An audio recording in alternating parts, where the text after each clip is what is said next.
The Premier League fixture between Chelsea and Manchester City really exposed one key strength that Guardiola had over Enzo Maresca. And that is Guardiola's adaptability and his ability to change his system. However, this was also a chance for Chelsea to showcase what they learned with Enzo Maresca in the few weeks that he has been at Chelsea. And we're going to try and tactically analyze how Chelsea could stop City. So Pep Guardiola is famed to be the best football tactician in the recent years. And Guardiola is a manager who usually looks to try and change his ways, change his methods to actually give his team a comparative advantage over the opponents. So Guardiola introduced something that he actually used before, but it's something that he did not rely upon last season. And this is how he uses his inverted fullback and how he wants to generate numerical superiority in midfield, because Guardiola's famed football strategy is usually looking to try and control the midfield region. So Pep Guardiola in the Champions League final against Inter created what we call a diamond kind of shaped midfield. And this was a shift from what Guardiola likes to create, and that is the box-shaped midfield, by pushing the inverted fullback higher up to play in that half-space region and pushing one number 10 to play as a second striker. Guardiola managed to solve this problem. Now, looking at the team on paper, Chelsea and Manchester City, you can clearly see the position of Rico Lewis, who did not invert alongside Mateo Kovacic, but rather moved towards the right half space, and Bernardo Silva played in behind Erling Haaland. So how did this create problems for Chelsea? Now, looking at this structure in Manchester City's Champions League win over Inter, you can see the position of De Bruyne, John Stones, and Bernardo Silva, and how Rodri managed to solidly and lowly position himself as the single pivot to marshal Manchester City's defense. Now, this kind of structure disrupted Inter's play and how they wanted to destroy Manchester City. Now, because Manchester City created this overload against Chelsea in the 14-yard space, remember, zone 14 is usually the most important zone on the pitch, and Manchester City actually made sure that they outnumbered Chelsea in this position, and that's why they looked deadly and against Chelsea in the opening fixture. So, is Pep, and why did Pep have to change? What actually made Pep change from his box-shaped midfield, with preferring to create numerical advantage in the attacking third of Manchester City's attacking system? Now, Guardiola's insistence on the box-shaped midfield saw them actually win the treble and manage to secure the league title last season. However, teams actually came up with ways of stopping Manchester City's box-shaped midfield, and I will explain why. Now, Enzo Maresca, a man who has worked under Guardiola, understands how Guardiola manages to tweak things. But it shocked me that in the second half, he did not come up with a way of stopping this diamond that Guardiola created against him. And this is something that Enzo Maresca has also tried in the game against Inter at Chelsea's Stamford Bridge home friendly before the season began, by pushing Cole Palmer as well as Malo Gusto in that right half space position and allowing Chelsea to have 3 attacking players. Before we start our analysis, do not forget to like, share and subscribe to our channel for more videos like this. Now, Guardiola had to adapt from his box-shaped midfield. This is because many teams, and this strategy of nullifying this system was actually brought about by Maurizio Pochettino. Maurizio Pochettino is the first person who came up with a way of stopping Pep doing this. And how did Pochettino do that? Now, Manchester City like to fame by having their wingers start out high and wide, that is their front 3, and 2 attacking midfielders, Bernardo Silva and De Bruyne, looking to occupy the half space, and the solo holding midfielder in Rodri, being joined by either an inverted fullback or a centre-back pushing in midfield, something that John Stones and Manuel Akanji did for Guardiola effectively. Now, this enables Manchester City to create that 3 4-2-5 structure, or the WM structure. Now, this structure gives Manchester City width in attack and as well as defensive solidity. So Pochettino at the Etihad created a system known as the 4-2-4 system. And this 4-2-4 system was to use his two forwards to sit on Manchester City's double pivot, allowing his own double pivot to pick Manchester City players in the half space, and using his wide players to stop Manchester City's wide centre backs, as you can see from this clip here. Now, this strategy managed to allow Mauricio Pochettino to nullify Manchester City throughout the match. Now, because Manchester City had no ways of navigating this, and Chelsea using their front players to effectively press the centre back, Manchester City really struggled to break down Chelsea. And that's why Manchester City waited until the 81st minute when Rodri managed to equalize. And Chelsea also looked devastatingly dangerous employing this system against Pep. Now, because Chelsea had their wide players pressing the wide fullbacks, Manchester City could not even use their wide centre backs to advance the ball. And if Chelsea managed to win this ball, they would effectively look to counter against Manchester City with numerical advantages. And you can see here even how Chelsea managed to press Manchester City in a man-oriented pressing system and actually limit how Manchester City managed to play in that game. This also gave Chelsea a solid block structure that made Manchester City accessing the center of the pitch impossible, making Manchester City to rely heavily in the wide areas where Chelsea could shift across and stifle them until they could win the ball off Manchester City. Now, this is also something that Real Madrid replicated against Manchester City that saw them manage to get a draw at the Etihad, and it's also something that Manchester United used effectively against Manchester City last season that saw them actually beating Manchester City in the FA Cup final. Now, Pep Guardiola adapted because a lot of teams knew how to stop him by having his fullback starting out wide to create numerical overloads in the wide areas.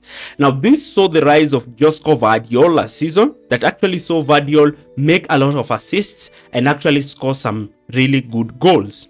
And because Manchester City created these two player advantage by having their fullbacks playing as traditional fullbacks looking to overlap, Guardiola had managed to temporarily solve this problem, and that's why Manchester City in the latter stages of last season were actually free-flowing, scoring a lot of goals, and they looked so dangerous in the wide areas because now the fullbacks were the ones generating the width and looking to make crosses. Now, Manchester City suffered the same problem that Guardiola does not like, and that is they lacked control in games. And the spaces vacated by these fullbacks were easily attacked by deadly wingers. That's why we saw players such as Pedro Neto punish Manchester City effectively last season when Josko Guardiola looked to move in those regions. And teams had actually not realized how they could destroy Manchester City when they pushed their fullbacks. So Pep Guardiola had to go back to the drawing board and create a system that could give him balance in both attack and defense. So what is this system that Pep had to rely upon? And this is where the diamond midfield structure came into place. He remembered using it in that final. Because using two players to sit on the two pivots would occupy Manchester City's pivots and take them out of the game, Guardiola decided that he wants to have his back three enabled so he can have numerical advantages in build-up and ensure the wide areas are covered. And this would be enabled by him preferring to have a solo pivot in this position, looking to build with a 4 and trusting these 4 players to give him numerical advantages. And if the opponent decided to use 2 players to sit on a pivot, then they will be using one extra player to cover, they will be using 2 players to cover 1 player, making them ineffective. Now, this created room for him to use his fullback in a much more advanced position, in that high diagonal position that Joao Cancelo also looked to occupy. Now, him having his inverted fullback or center back in this position created that numerical advantages in zone 14 and automatically outnumbered the opposition double pivot, who are constantly chasing shadows, wondering who they should actually pick. In the game against Chelsea, we saw Kevin De Bruyne moving towards the wide areas, and the wide centre-backs will look to pick him up. Now, Manchester City now had the advantage of controlling the wide areas because the midfield region had been clogged up, and having players tying the opposition double pivot, allowing Manchester City to have numerical strength and create numerical overloads against the opposition fullback. Now you can see from this clip the position of John Stones, who's the one who inverted. And now Rodri has John Stones, Bernardo Silva, and Kevin De Bruyne playing ahead of him. And he has 3 different options. Now he manages to pick John Stones in this position. Now De Bruyne in this position can look to play balls in behind for the likes of Erling Haaland, or sometimes his position here can attract a fullback, and this can allow him to slip a ball to a winger who can look to cut in, something that Jeremy Doku can also benefit, and we saw him benefiting from it and having numerous success against Malo Gusto. And because of also having Jeremy Doku in this position, another thing that this also created for Manchester City is the ability of them also having De Bruyne looking to try and move into this position to attempt a shot on goal, or Bernardo Silva shifting to occupy that position, drawing a centre back out of position and actually looking to flick the ball on to Erling Haaland. Something that they did and managed to score a goal against Chelsea. Now, because Maresca was unable to come up with a system to beat this kind of structure, I'm going to give you a remedy that Maresca should have actually employed at halftime, or immediately Pep looked to revert to this system. Now, because Guardiola had this system, he trusted his centre-backs to be great at 1v1 abilities, but sometimes even when Chelsea managed to bypass them, we saw Chelsea's forwards, especially Nkunku and Jackson, squander that opportunity because they should have advantages to bypass Mateo Kovacic, being a solo pivot covering the entire midfield. So what should have Maresca done? That is what I want to answer. What should have Enzo Maresca done to try and mitigate this problem that Guardiola had actually created?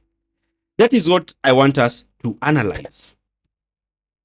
Now, Maresca should have not used a player to mark Bernardo Kovacic in this position, but rather would have moved his front 3 in a narrow front 3 structure, similar to what Jurgen Klopp used to use with Liverpool by having Mane, Salah and Firmino in that narrow structure, denying central penetration by Manchester City.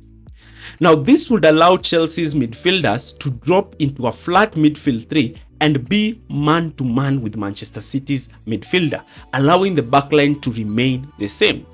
Now, these players in this position would be springing out momentarily to press Manchester City once Manchester City will be approaching their midfield third, with even the number 9 looking to sit onto that Manchester City pivot and the wide players looking to use their cover shadows to press Manchester City's backline. This 4-3-3 structure would have been very effective.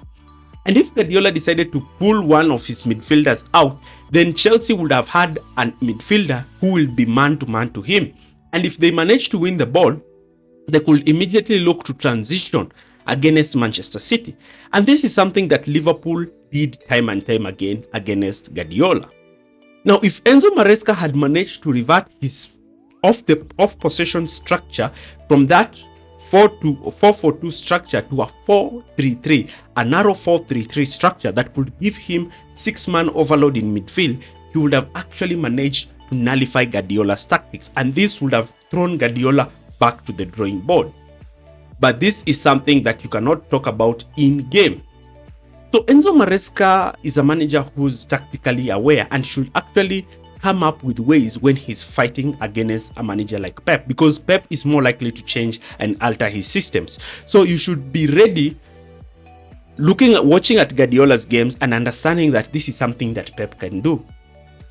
So that is one way that I believe that Enzo Maresca failed to put up Chelsea so that they could have numerical advantages against Manchester City. But it's another way that they expect Enzo Maresca to actually improve on. So Chelsea really had the opportunity to get the best out of Manchester City. but it's something that they did not manage to do. However, I hope that Enzo Maresca can actually learn from this and actually know how to tactically adapt with regards to how his opponents want to attack him. So I hope you've enjoyed that brief analysis, and I hope you can also come in with a lot of comments in the comment section area below and give out other tactical ideas that you think Enzo Maresca should have employed to try and stop Guardiola. Thanks for watching, and see you again in our next video. Bye.